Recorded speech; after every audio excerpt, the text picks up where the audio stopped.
Okay, 11, we have a picture. We see the Earth right in the center of the screen, over. Roger, Houston, Apollo 11. Calling in from about 130,000 miles out. And we'll zoom our camera in slowly to get the most magnification we can. Over. Roger.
Houston, the definition is pretty good on our monitor here. The color's not too varsity, at least on this set. Could you describe what you're looking at, over?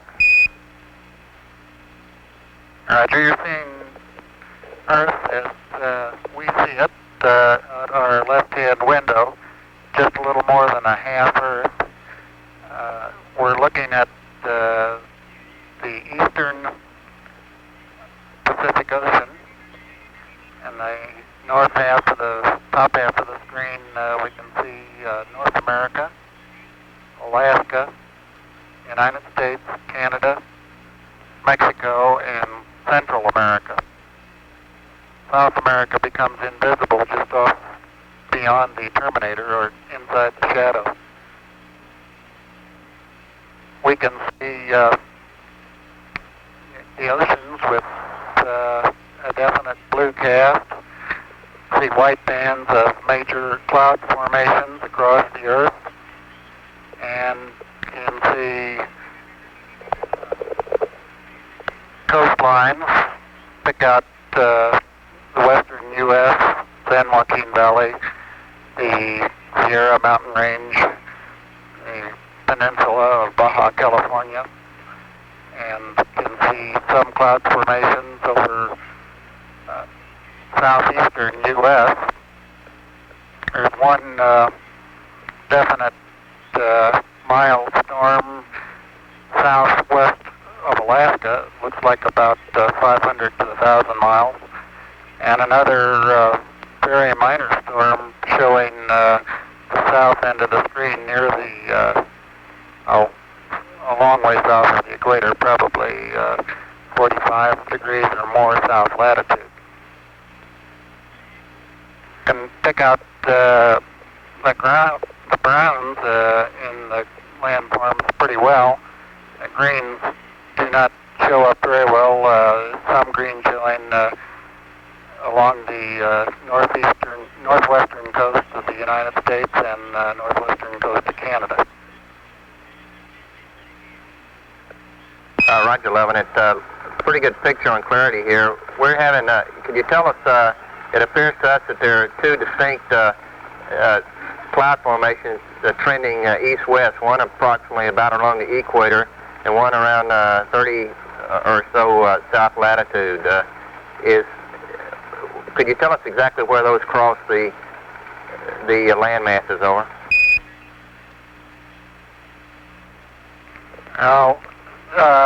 Yes, they cross just south of the lower part of Mexico, probably through Central America. That is the equatorial band, which we assume to be the intertropical convergence zone. The other band, which is about 30 south, correctly seems to appear to join equator at the far left, or just beyond the horizon on the left edge of Earth, or at least looks like it's going to join it. We don't have an explanation for that banding. Roger, Neil. Thank you. It also appears that just to the left of the terminator, up in the northern hemisphere, there's a cloud band trending, a gap in the clouds trending northwest, southeast. It appears to us that that comes in about over the northern United States, or perhaps the central United States. Is that about correct? Over.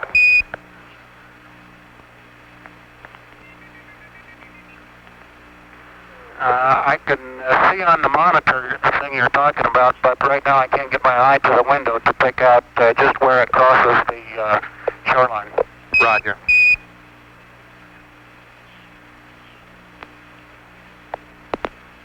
You guys are doing a good job. It's a real steady picture here. Where clarity is excellent. The color, the clouds the whites are distinct. The rest of it looks like to me anyway, on the monitor I'm observing, is a fairly greenish blue, is the way I describe it. Over.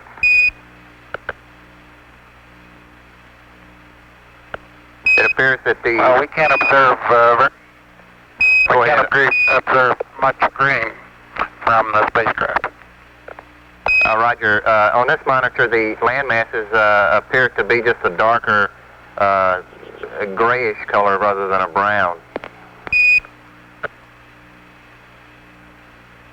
Well, it's true that we do not have the depth of color at this range that we enjoyed at 50,000 miles out. However, the oceans still are a definite blue, and the continents are generally brownish in cast, although it is true that they're tending more toward gray now than they were at the closer ranges. Roger, 11. We've been, I've just been vectored to another monitor, and sure enough, the browns are coming in a lot more distinctly on the IDA4 that we have up on our screen in the control center. Over.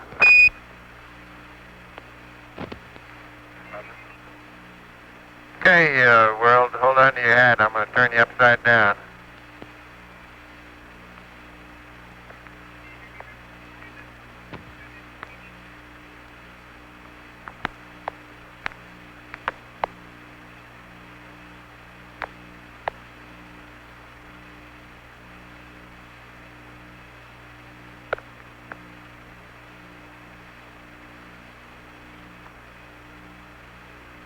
A11, that's a pretty good roll there.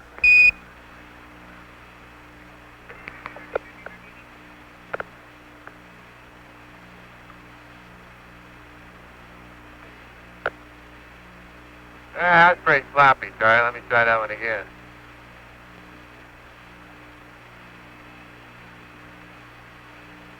You'll never beat out the Thunderbird.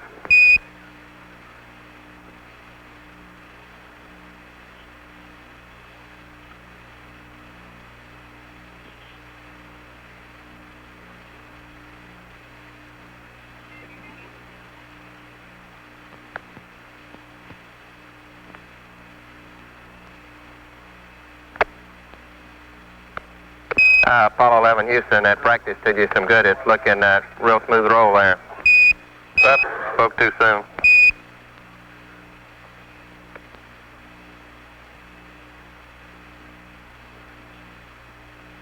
I'm making myself seasick doing it, Charlie. I'll just put you back right side up where you belong. Roger.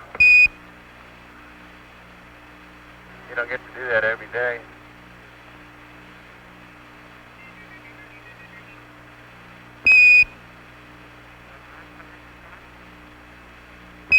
11, Houston, could you describe, from your view, the polar cloud cap appears to us to extend down the western coast of North America. Would you estimate how far it extends down? Over.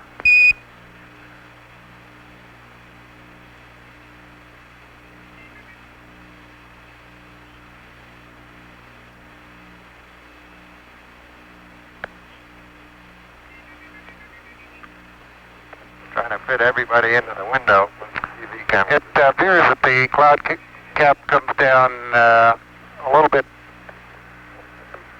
below the southern extremity of Alaska. Roger.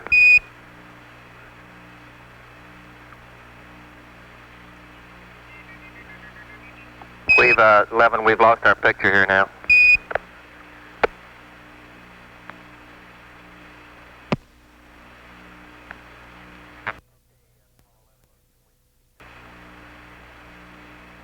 Okay, Apollo 11, Houston, we've got the picture back now.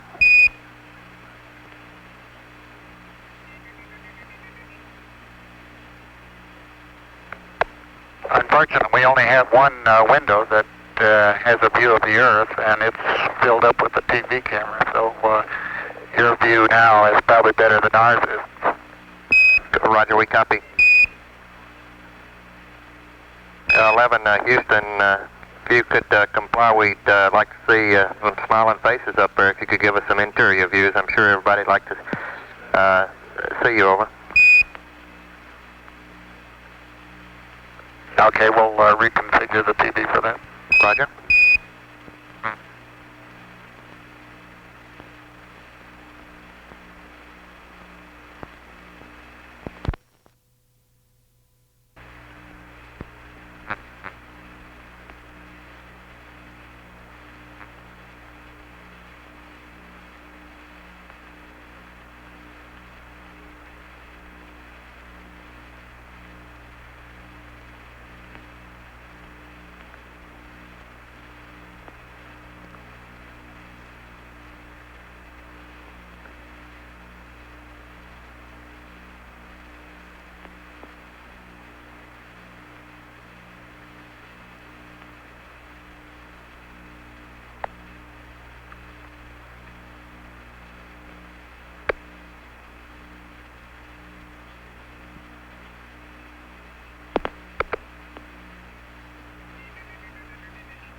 Apollo 11, Houston, appears to us that we're seeing a view from outside plus a little of the inside. It appears you've taken the camera away from the left window. Now over. That's correct. We're moving it back and reconfiguring for interior lighting. Roger.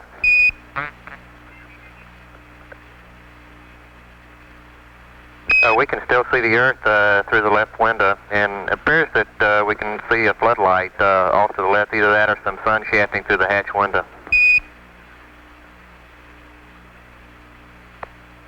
It's a floodlight.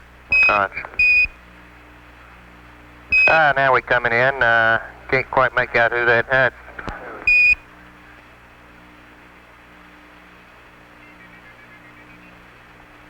That's Big Mike Collins there. Well, you got a little bit of...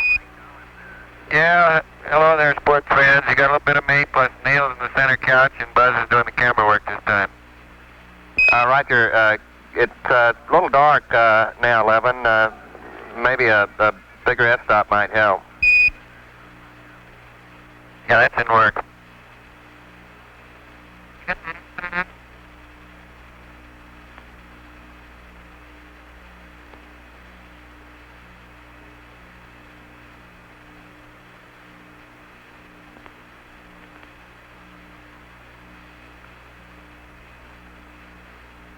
It's getting a lot better now, 11. Mike, you coming in fine by. Got a good...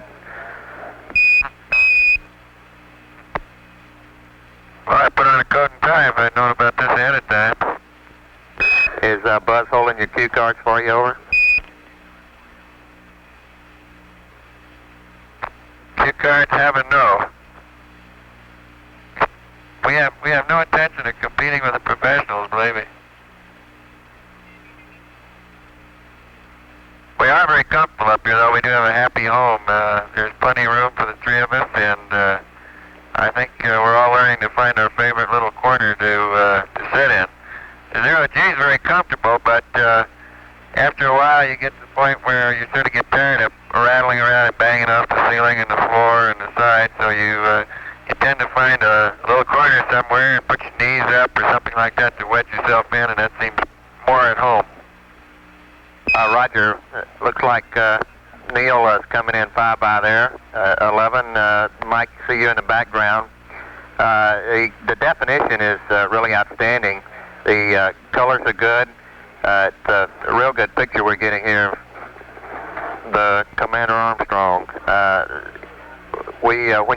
Buzz, when you take the camera over towards the window with the sun shafting through it, sends to blank it out though. Yeah, Neil's standing on his head again. He's trying to make me nervous. Roger.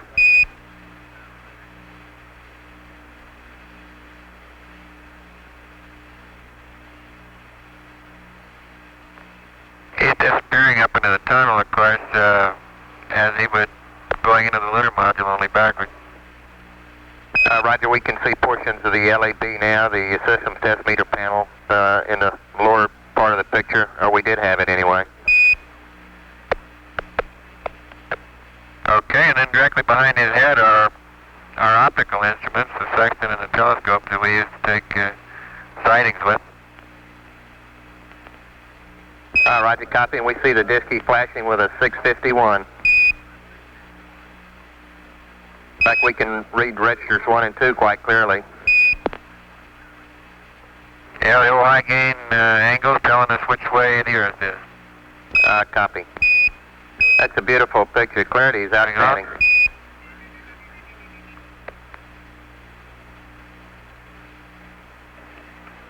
We can also give you the time of day in our system of mission elapsed time, 34 hours, 16 minutes, and 15 seconds. Roger. Can you see that clearly enough, Charlie? Roger, Apollo 11. We can see it counting up every second. We got 34:17:02 now.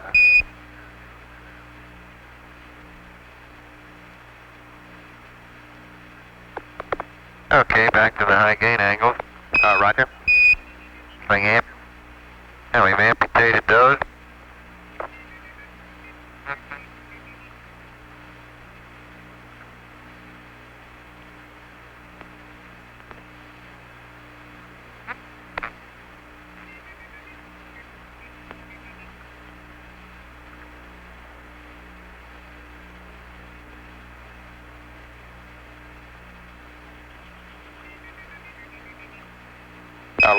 Houston, we have a beautiful rainbow there, and as you move the camera around rapidly, that looks like a star chart coming into view now. Over. Yeah, those are Buzz's 2 star charts that he is using right now as sunshades over the right-hand window, window number 5. Roger, we see the sun shining in through it behind him and plotting out the ecliptic plane and the stars that you're using for the navigation. You're right. He doesn't really need the charts. He's got them memorized. They're just for show. We copy. Well, we're pointing up in this direction. We see out our side windows the sun going by, and of course out one of our windows right now we've got the Earth. Now right behind my window, of course, we have the sun, because the sun is illuminating the star chart that we see. This line represents the ecliptic plane, and these lines, vertical lines, represent our reference system that the spacecraft is using at this time. As we approach the moon will gradually grow larger and larger in size, and eventually it will be in eclipse. It will be eclipsing the sun as we go behind it as we approach the lunar orbit insertion maneuver. Roger, 11. Could you attempt a little bit better focus there, 11, over?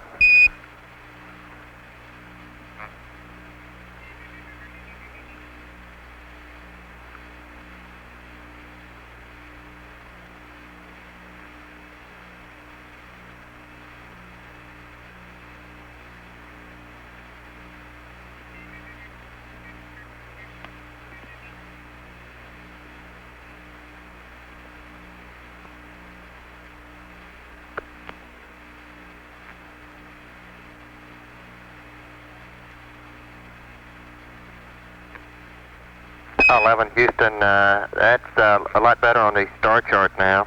We can make out the ecliptic plane and the planets and the sun and the moon as they're drawn at various places throughout the ecliptic plane. Over. Okay, Charlie.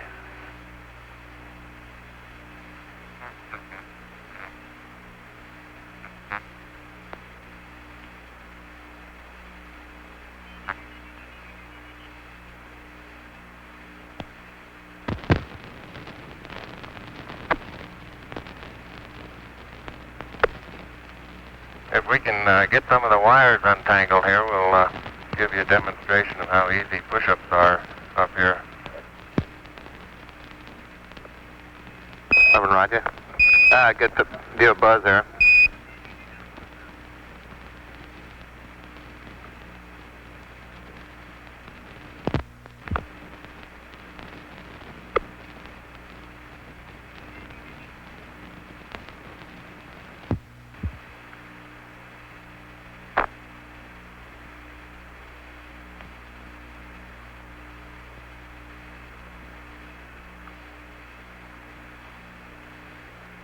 And it gets pretty hard doing it that way, why we just roll over and do it the other way. Roger, we copy. Couldn't figure out whether that was a chin-up or a push-up. Just take your choice, I guess.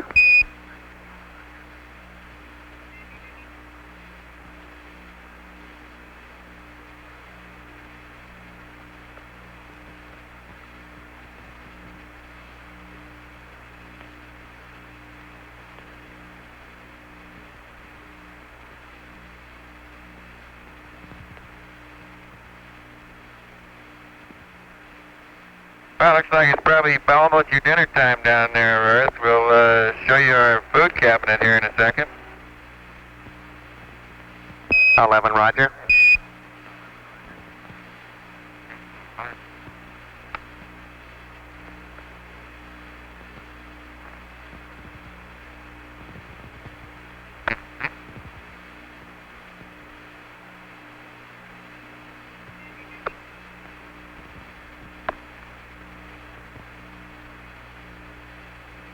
Houston, we see a box full of goodies there, over. Oh, we really have them, Charlie. We got all kinds of good stuff. We've got coffee up here in the upper left and various breakfast items, bacon in little small bites, and beverages like fruit drink. And over in the center part, we have all kinds of things. Let me pull one out here and see what it is. Right.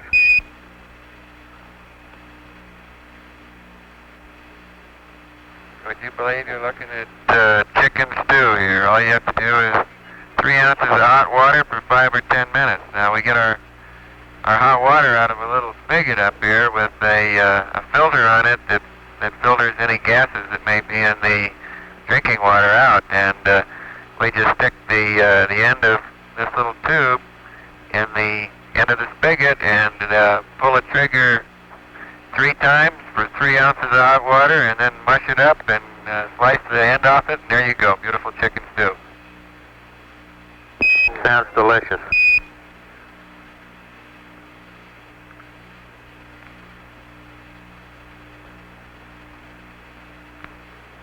Yeah, the food so far has been very good.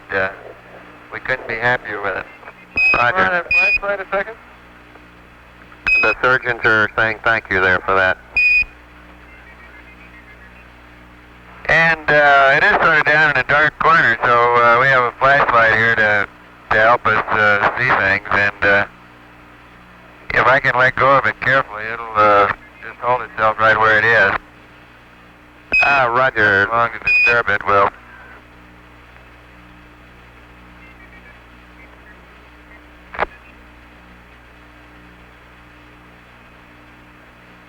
Apollo 11, Houston, that's a pretty good demonstration. You started off really stable there, Mike. Well,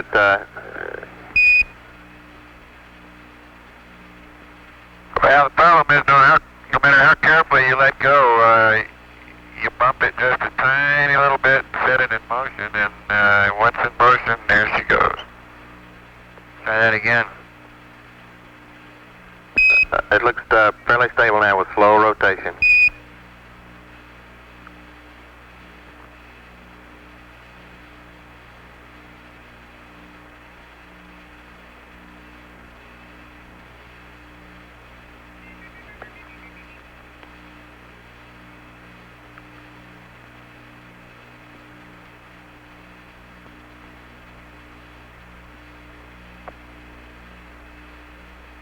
Well, so much for the food department. I'm going to close up the store down here. Roger, we copy. Charlie, we checked out the cable length, and we're thinking we might want to see if we can take the TV into the LEM with us tomorrow for part of the time. Over. Roger, good show. We'd like to see it if it'll reach that far. Over. We'll give it a try. Roger.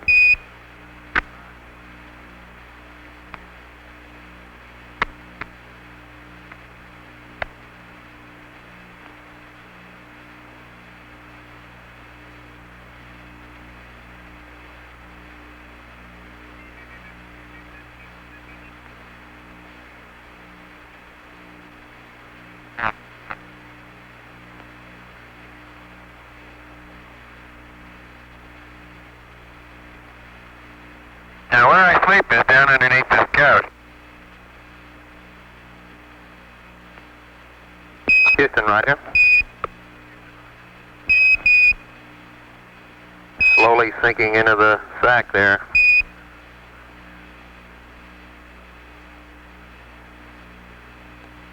Yeah, it's really comfortable.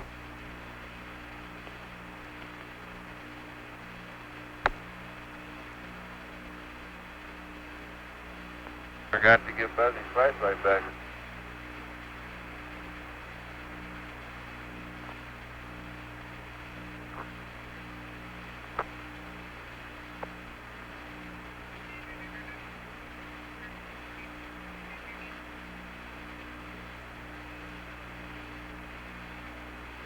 Apollo 11, Houston, could you give the folks a view of your patch if on your CWGs, over?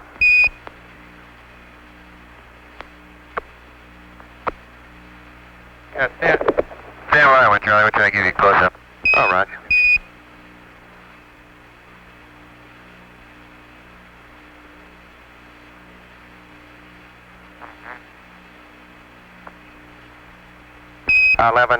Houston, we have the patch. Could you attempt to improve the focus slightly, over?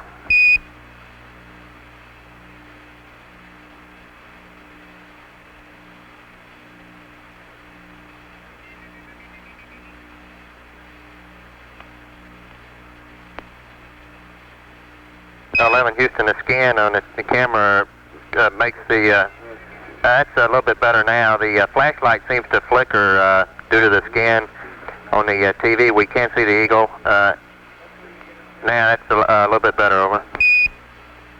Could you open the f-stop a little bit more, over?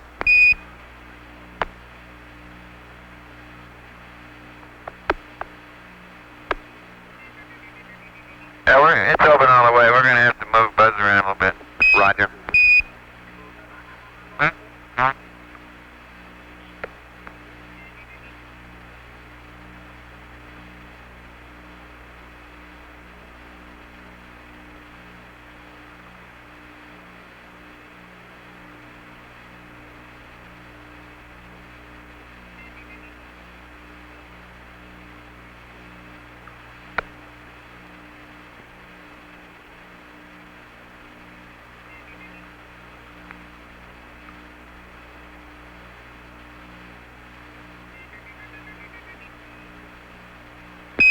Okay, Apollo 11, Houston, the color's better now. It's coming in.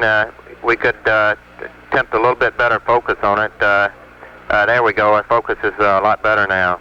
We see the eagle coming right in on the lunar surface, over. That's very good now.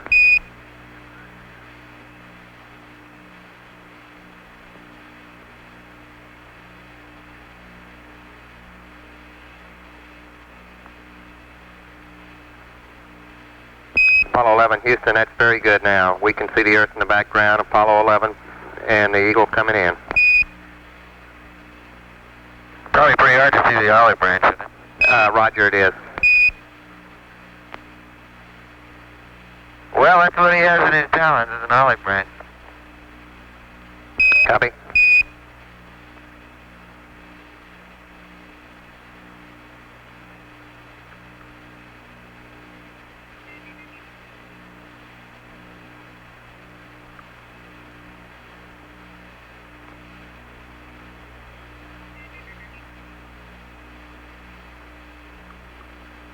Apollo 11, Houston, we're really impressed with the clarity and the detail that we have in the picture. The colors are, now it's really an excellent picture now that I'm looking at on our monitor, which is about 12 seconds before the networks can get it out due to the conversion that we have here on our TV converter.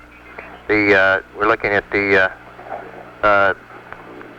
controls and display, the main display console, and we can see the disky up on the panel. Over.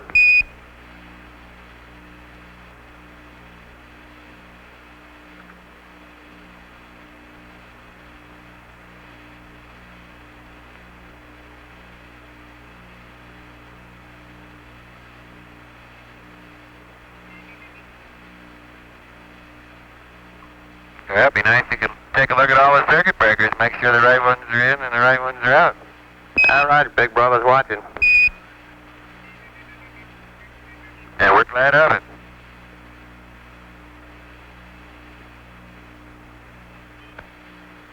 Well, you guys sure been doing a good job of watching us, Charlie. We appreciate it. Spacecraft's been beautiful, 11. We had really no complaints at all. Looks, things are really great.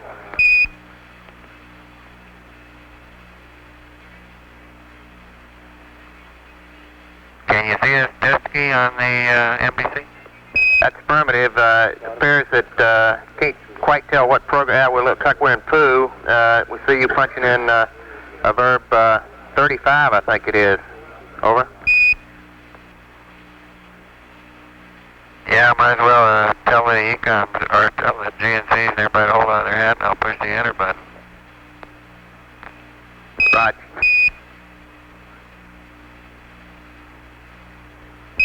We see a real display now.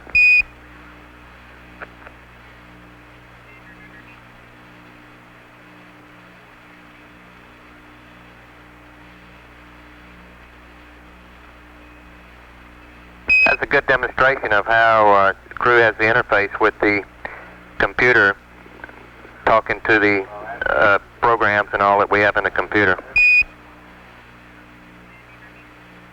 Well, that's right, Charlie. Sometimes it tells us things, and sometimes we tell it things, and mostly it talks to us.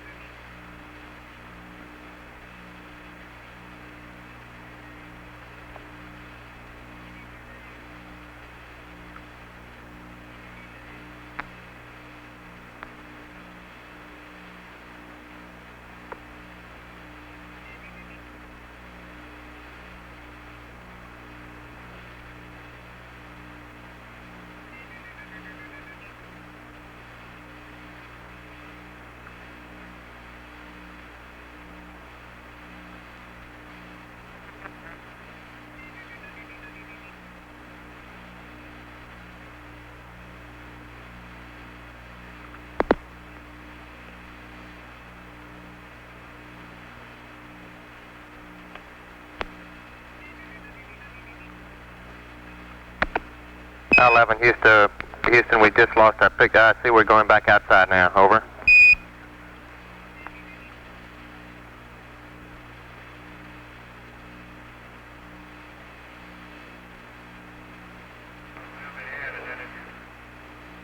Apollo 11, Houston, you copy? Over. Roger, we copy. And